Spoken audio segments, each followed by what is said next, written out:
the bent wing bird. And flying it from Bamberg, South Carolina, here comes the F4U Corsair Korean War Hero.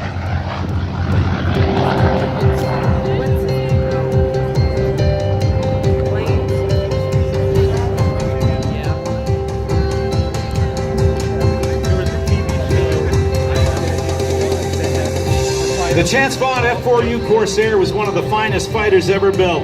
Today, our F4U Corsair earned the nickname Korean War Hero for its remarkable performance as a ground attack bomber in the Korean conflict in 1950, and the very few surviving Korean War Corsairs today.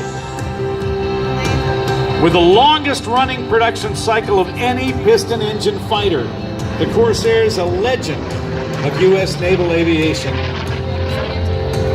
Production reached over 12,000, and in so many cases, the production numbers of aircraft were in doubt, with widely scattered and wide ranges of numbers. But most references that I've seen bring it from right in at 12,571, with the first one rolling off Chance Vaught's production line in 1940, and the last one coming off the production line in February or early 1953. The production included not only Chance Vaught versions, but also those built under license by Brewster and also the Goodyear Tire and Rubber Company. The Corsair is capable of speeds of over 470 miles per hour.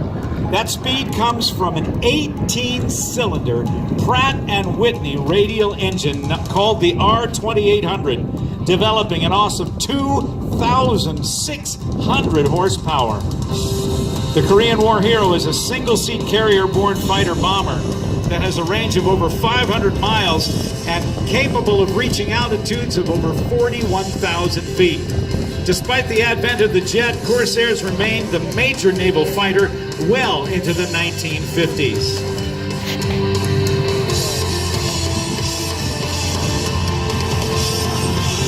Stay low. The armament for the Corsair is an impressive 650 caliber machine guns and up to 4,000 pounds of external stores. The combination of an awesome arsenal of speed and power and maneuverability made the Chance Vaught design a favorite among the warriors who flew and maintained them. The Korean War Hero is the pinnacle of the Corsair design that its predecessors flew in World War II.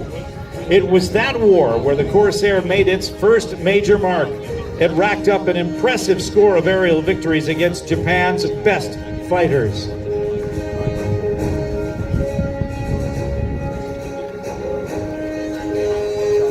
Setting up for the super slow roll, notice the inverted gull wing design. This was mandated by the huge propeller needed to drive the aircraft with a diameter of over 13 feet. With a standard design, the propeller would have struck the deck of the carrier and the wings were gulled or bent down at the fuselage to allow for a very sturdy gear to take the punishment of those carrier operations.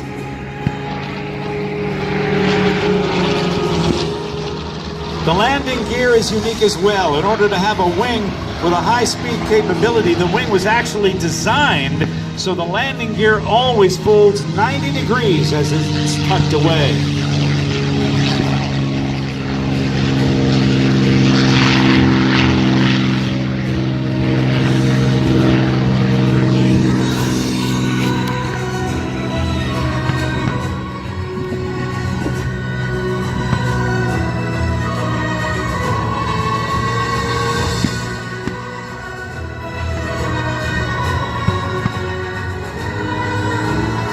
The Korean War Hero is flown today by Jim Tobel, call sign Torque.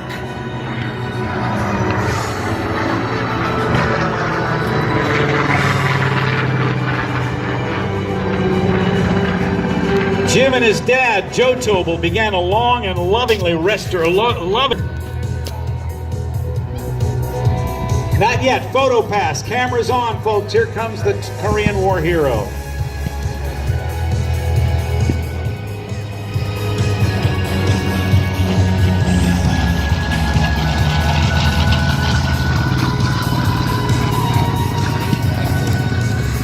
Of this remarkable aircraft. It's all waiting there for you at KoreanWarHero.com.